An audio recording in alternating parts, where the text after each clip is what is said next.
ҷашни наврӯз ки имрӯзҳо дар диёри беиштосои мо таҷлил мегардад, васлгари дирӯзу имрӯз, ҳимоятгари суннатҳои волои ниёгон, решапайванди наслҳо, бозгашт ба асли хеш ва эҳёи беҳтарин расму оин ва анъанаҳои миллиамон мебошад. иди наврӯзи аҷам бо дастгирӣ ва пешниҳоди асосгузори сулҳу ваҳдати миллӣ, пешвои миллат, президенти ҷумҳурии Тоҷикистон муҳтарам Эмомалӣ Раҳмон иди байналмилалӣ эълон гардид, ки имрӯзҳо соли ҳафтум аст ки дар тамоми мамлакатҳои олам бо шукӯҳу шомати хоса ҷашн мегиранд. Қазоқистон кишвари дӯсту бародари мо ба шумор меравад ва дар ин мамлакат як зумра тоҷикон зиндагӣ мекунанд. Шаҳри Хуҷанд аз соли 2003 инҷониб бо шаҳри Шимкенди ҷумҳурии Қазоқистон яке аз шаҳрҳои дӯсту бародар ба шумор мераванд, ки созишномаи бародаршаҳрӣ доранд. соли гузашта дар рӯзи иди рӯзи шаҳри Хуҷанд намояндагони шаҳри Шимкент меҳмони маркази вилоят буданд. бори нахуст бо даъвати роҳбарияти шаҳри Шимкент гурӯҳи намояндагони мақомоти маҳаллӣ ва ҳофизону ҳунармандони шаҳри Хуҷанд дар таҷлили ҷашни наврӯзи ин бародаршаҳр гаштанд. бояд зикр намуд, ки чун рамзи эҳтироми мардуми ин ду бародаршаҳр ба ҳамдигар яке аз кӯчаҳои шаҳри Шимкент номи Хуҷандро дорад. соли гузашта бошад яке аз кӯчаҳои навбунёди маҳаллии Темурмалики шаҳри Хуҷанд номи гузари Шимкентро гирифт. Нимаи дуюми рӯзи 20 март гурӯҳи меҳмонони тоҷикиро бо роҳбарии муовини якуми раиси шаҳри Хуҷанд Хайрулло Ғайбуллозода дар сарҳади давлатии ҷумҳурии Қазоқистон, ки он дар ноҳияи Сари Ағаш ҷойгир аст, муовини раиси Ассамблеяи халқҳои Қазоқистон Муроталӣ Калмуратов роҳбарияти ноҳияи мазкур тоҷикони муқими ин маҳалли шаҳри Шимкент бо тантана пешвоз гирифтанд.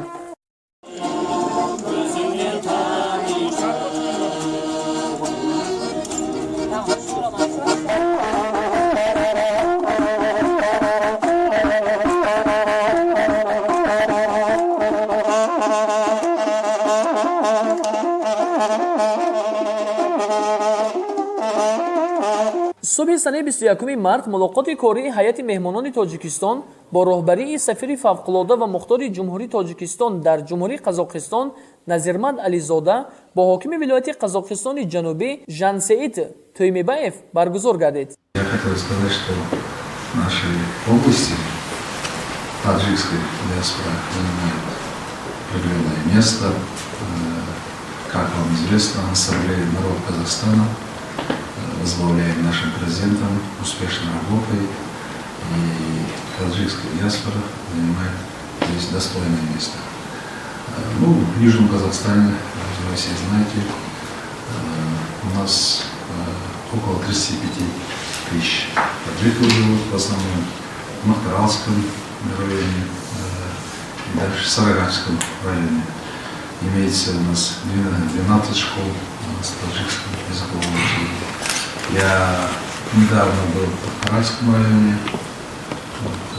посетил таджикский торь, участвовал, как говорится, посетил дом таджикских братьев. Что касается межнациональной связи, между нами никаких проблем.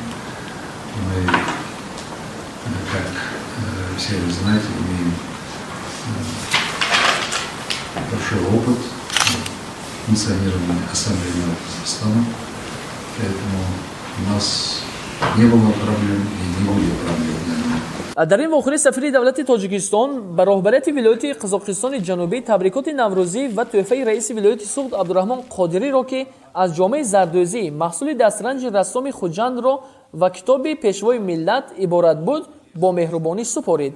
баъдан ҷонибҳо доираи густариши робитаҳои шаҳрҳои Хуҷанду Шимкентро мавриди баррасӣ қарор доданд. беш аз ҳама ҷонибҳо ҳавасмандии худро доираи мубодилаи таҷриба ва маҳсулоти хушкмева ва ташкили мағозаи фурӯши маҳсулоти коргоҳи муштараки сатн иброз намуданд. баъди қисми расмӣ акими шаҳри Шимкент Габидулло Абдураҳимов бо муовини якуми раиси шаҳри Хуҷанд Хайрулло Ғайбуллозода, ҳамчунин роҳбарони корхонаи муштараки сатн Илҳом Бобоев ва раиси раёсати бонки Эсхата Хуршед Носиров мулоқоти корӣ анҷом дод. дар ин суҳбат кори бобати нақшаҳои мушаххаси таҳкими робитаи иқтисодӣ ва фарҳангӣ бародаршаҳрҳои Хуҷанду Шимкент табодули пешниҳод сурат гирифт. Баъд меҳмононро намояндагони шаҳри Шимкент ба шаҳри Туркистон бо намояндагони Қазоқистони ҷанубӣ ҳамроҳӣ карданд. ҳайати расмии намояндагони Тоҷикистон дар фестивали байналмилалии этнографии Наврӯзи халқҳои туркзабон ширкат намуданд, ки дар ин фестивал намояндагони бештар аз 50 давлатҳои Қирғизистон, Ӯзбекистон, Туркманистон, Озарбойҷон, Ҷумҳурии Туркманистон, миллату халқиятҳои Федератсияи Русия, давлати Кипр, Маҷористон, Босния, Герсоговина ва ғайраҳо ширкат намуданд.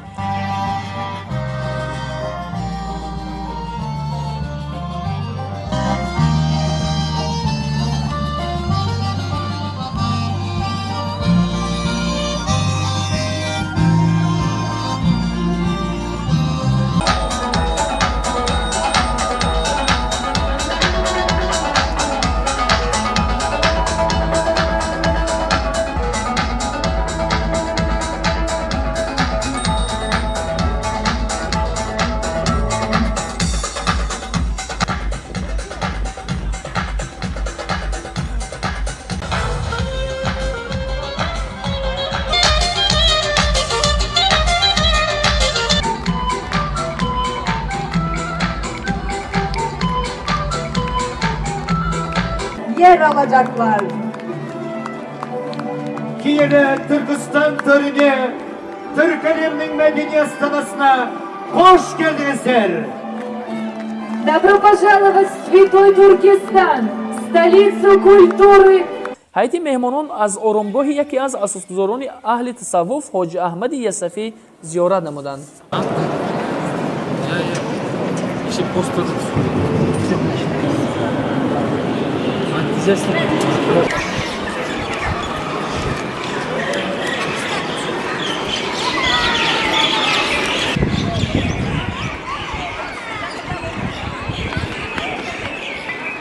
баъд бо намояндагони шаҳри Шимкент аз юртаҳои наврӯзӣ дидан намуданд.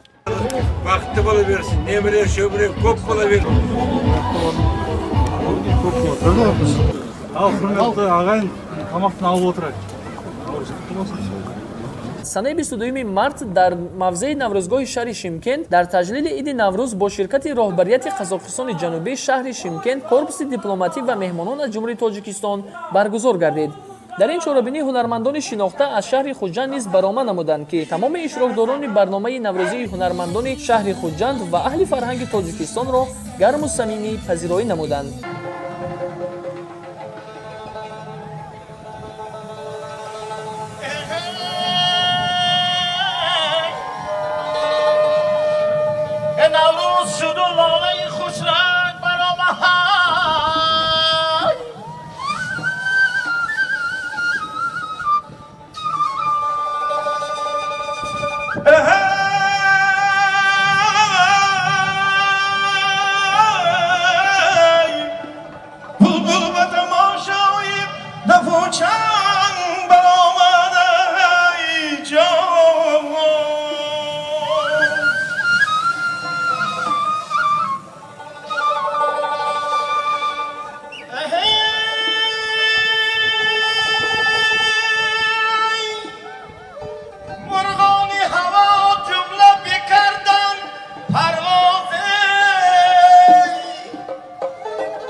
Тәжікстан Республикасы Құлжан қаласынан келген Насиба Ұзақова.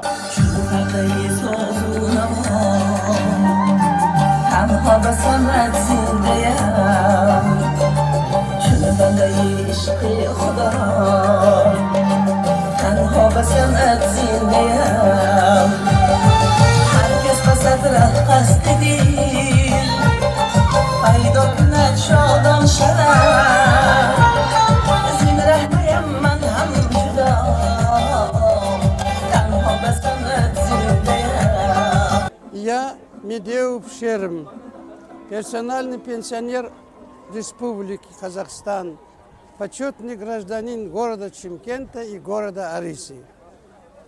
Акбар Хажи. Приветствую народ Таджикистана. Желаю всем вам доброго здоровья, хорошей жизни. Я Таджикистан люблю и уважаю за его природу, за его народ, персидский народ. Язык персидский я уважаю. У нас в Пахтаральском, Кировском, Сарагасском районах живут диаспора таджиков. Они целыми колхозами работают, трудятся на благо Республики Казахстан, а в то время на благо Советского Союза. И самое главное, они живут очень дружно до сегодняшнего времени с местным населением. Вместе проводят Наурыз, Новый год и другие мероприятия. Так что нас связывает история, восточная история. Мы очень довольны. Они очень вежливые, красивые, трудолюбивые и очень гостеприимные. Поэтому еще раз желаю народу Таджикистана благ, всех благ. Наурыз, чтобы каждый год был у нас нормальным, мирным, чтобы мирно существовали. Самое главное в этой жизни – мир, дружба народов.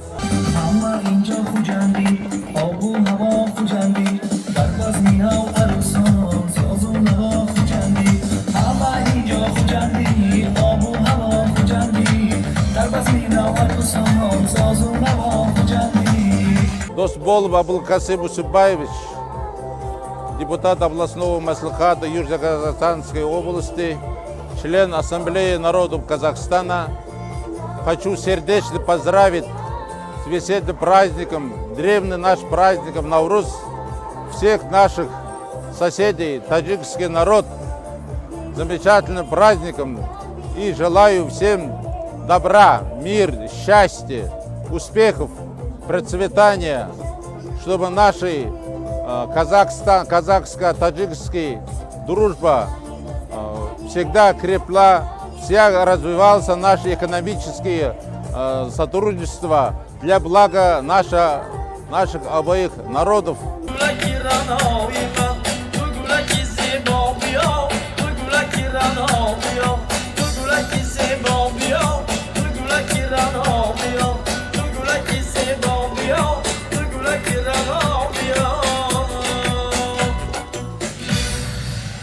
من امینов یوسفجان امانویچ معاون مرکز فرهنگی تاجیکان ولایت شهر الماتا. در حقیقت ما نیز بیشتر خوشحال هستیم که امروز مرکز فرهنگی تاجیکان نیز در همین شهر الماتا و شهر قزاقستان در همه ولایت‌هاش مرکز فرهنگی زیاد است و باعث خوشحالی است که حکومت تاجیکستان همچنین با یک هیئت دسته اومدن در اینجا هنرنمایی میکنند و از طرف حکومت تاجیکستان یعنی مخصوصا حکومت ولایت شهر خوجند یک دسته هنری رو پیشنهاد کردند که اومدن اینجا برنامه‌ریزی کردند. ملت تاجیک از این افتخار میکند که همچنین نماینده‌های فرهنگی تاجیکستان نیز اومده در اینجا شرکت میکنند. این باعث میشود که یعنی رابطه فرهنگی بین تاجیکستان و قزاقستان از جمله ولایت چیمکن با ولایت خوجند که دو ولایت بزرگ برادر هستند بیشتر و قوی‌تر شود. در قزاقستان یک مجموعه داریم به نام اسامبله نارودов قزاقستان که یعنی مجموعه خلق‌های قزاقستان. در آنجا زیاده از 136 ملت‌های مختلف که در قزاقستان زندگی می‌کنند همه نماینده خود را دارند، از جمله تاجیک‌ها نیز نماینده خود را دارند. مرکز فرهنگی تاجیکان در قزاقستان وظیفه اساسیش این است که بیشتر برنامه‌های فرهنگی رو چهاربینای فرهنگی رو برگزار می‌کند ки боиси фаромӯш нашудани забон ва фарҳанг урфу одоти миллии тоҷикӣ бояд бошад. ҳамчунин маркази фарҳангии сафар дар вилояти шаҳри алмато барномаҳои фарҳангӣ, шабнишиниҳои фарҳангӣ ва вақте ки ягон чорабиниҳои фарҳангӣ дар заминаи баргузории ягон бузургдоштаи мо ҳасташ, масалан 600-солигӣ ё 800-солигии аввабило рӯдакӣ дар гузаштаҳо буданд, мо ширкат карда ин барномарезӣ мекунем ва ин сабаб мешавад ки мо дигар намояндаи миллатро низ даъват мекунем. ҳамин хеле гуфтам, зиёда аз 136 миллат инҷо зиндагӣ мекунад ва на фақат мо фарҳангу урфу одати худро фаромӯш намекунем, ҳатто ба дигар миллатҳо, ба дигар ақалиятҳо ин фарҳангу одоби худро муаррифӣ карда ошно мекунем. ва ҳамчунин дар марказҳои фарҳангии тоҷикони Қазоқистон дар ҳар як марказ мо воскресни школа мегӯем, яъне мактабҳои рӯзи якшанбе, ки фақат забони модарии тоҷикиро ба тоҷикнишинони ҳамон минтақа, ҳамон маҳалла ё ноҳия омӯзиш медиҳем ва ин ҳам давлати Қазоқистон барои муаллимо, барои касое ки тадрис мекунанд, яъне ҳуқуқ дар назар гирифтааст, маош медиҳад. аз ҳар лиҳоз воқеан Қазоқистон як кишваре ҳастаст ки беназир аз ҳамин ҷиҳат. бар асоси таърихе ки масалан ҳоло сабт шудааст дар яъне осорхонаҳо, вақте ки ҳамин минтақаи Чимкент агар дар назар гирем, дар тарафи ноҳияи Мақтарал дар қадимҳо ба номи Мирзочул буд, яъне як дашти кавире буд ки ҳичи дар он ҷо намерӯид, ягон гиёҳ кишт. баъд аз ин ки мардуми тоҷик аз яъне аҷдоди мо ки аз масчои кӯҳӣ ба ин ҷо кӯч карда омаданд, ҳамин Мирзочулро чунин барномарезӣ карданд ки дар ҳамон замонҳо шахсан бобои ман бригадир будагӣ, яъне аз даште ки ягон чӣ намерӯид ва обироӣ карда аз дарёи Сирдарё шолии киштикор кардан, пахтаву ва дигар киштикор, яъне тамом зироати киштикорӣ инҷоро аксаран мардуми тоҷик хеле саҳми бузург мегузоранд. мо ҳамеша ифтихор мекунем ки ғайр аз ин ҳозир ғайр аз мушкилоти мактаб инро меём ки баъд аз ин ки 2000 соло эҳсос шуд ки шабакаҳои моҳвории тоҷикӣ ҳам пайдо шуд, масалан аз тариқи моҳвора пахш мешаванд.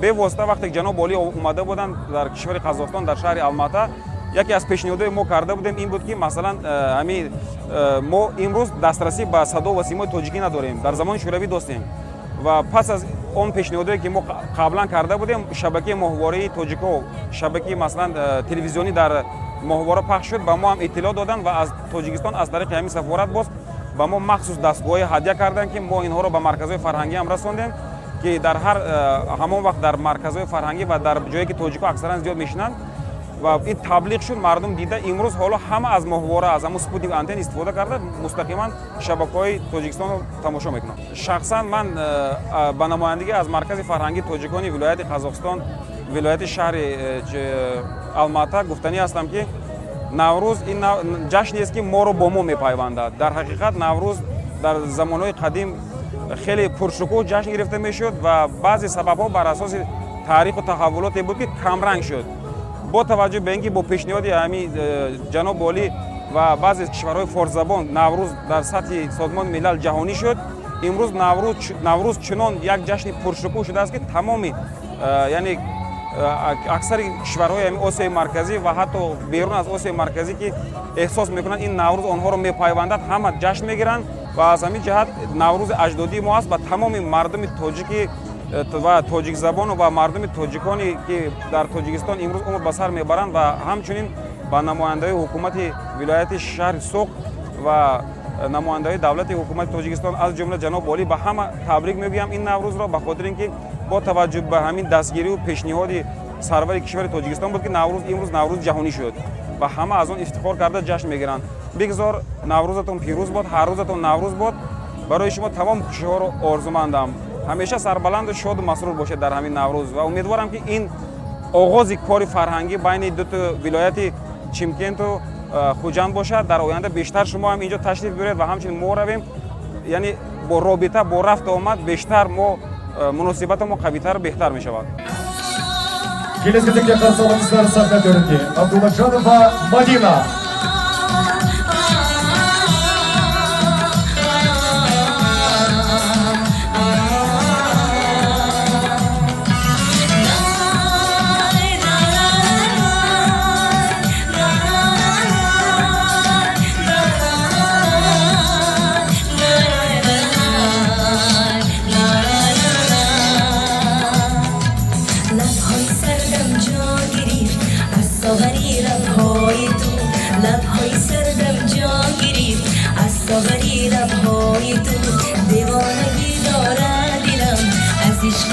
سودای تو دیوانگی داره دلم از عشق و از سودای تو.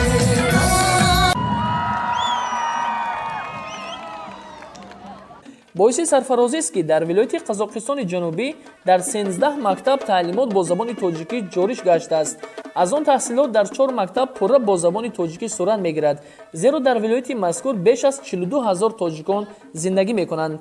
ҳайати меҳмонони тоҷикистонӣ дар яке аз ин мактабҳо, мактаби таҳсилоти миёнии умумӣ ба номи Бобоҷон Ғафурови ноҳияи Сариағаш меҳмон шуданд.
бинандагони азиз, дар ҳақиқатан ҳам ин сафари корӣ дар доираи ҳамкории мақомоти иҷроии ҳокимияти давлатии шаҳри Хуҷанд бо бародаршаҳри худ ҳайати гурӯҳи намояндагони мақомоти маҳаллӣ, соҳибкорон ва аҳли фарҳанги ҳунари шаҳри Хуҷанд ба намояндагон аз ҷумҳурии Тоҷикистон дар чорабиниҳои наврӯзии шаҳри Шимкенти ҷумҳурии Қазоқистон хубу хотирмон ва дар сатҳи баланд гузашт. Ассалому алейкум, hurmatli bizning tajik do'stlar. Дорогие наши друзья из дружественной нам страны Республики Таджикистан, а также из жителей Сагдийской области и жителей города Худжанд. Город Худжанд является городом побратимым с городом Шымкентом. Для нас это большая честь и большая ответственность. Каждый год мы обмениваемся нашими делегациями. Наши друзья из Таджикистана приезжают к нам в Шымкент. Мы ездим к вам. Вот в прошлом году наша делегация была у вас, сейчас вы к нам.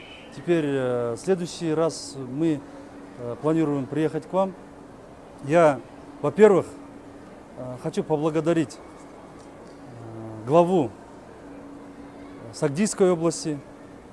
Я хочу поблагодарить главу города Худжанд за то, что они отправили в город Шымкент на празднование Науруза целую делегацию, большую делегацию в составе артистов, певцов, дипломатов, бизнесменов, государственных служащих.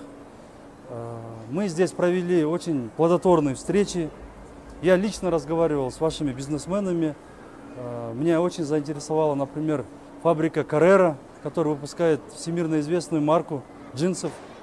Также мы поговорили о том, чтобы обеспечить транзит грузов из России, из северного Казахстана к вам через Шымкент, чтобы построить в Шымкенте такой специальный логистический центр. Также мы договорились о том, что наши партнеры, наши друзья из Таджикистана покажут нам и поделятся опытом, технологиями, как производить и перерабатывать курагу, изюм и другие сухофрукты.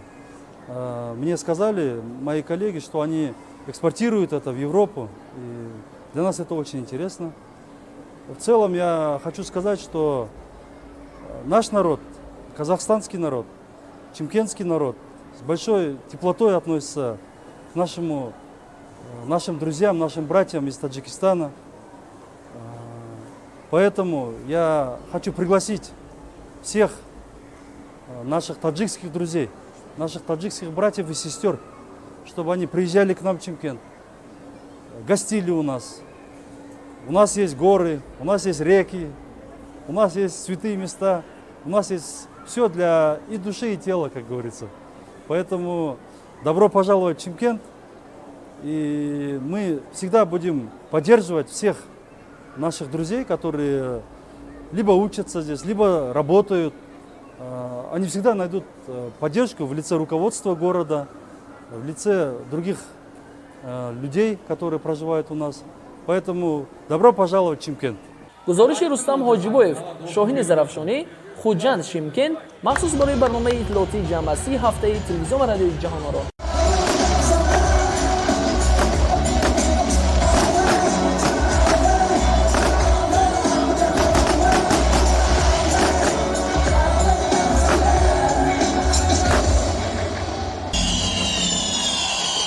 Çekemezler Çinkent.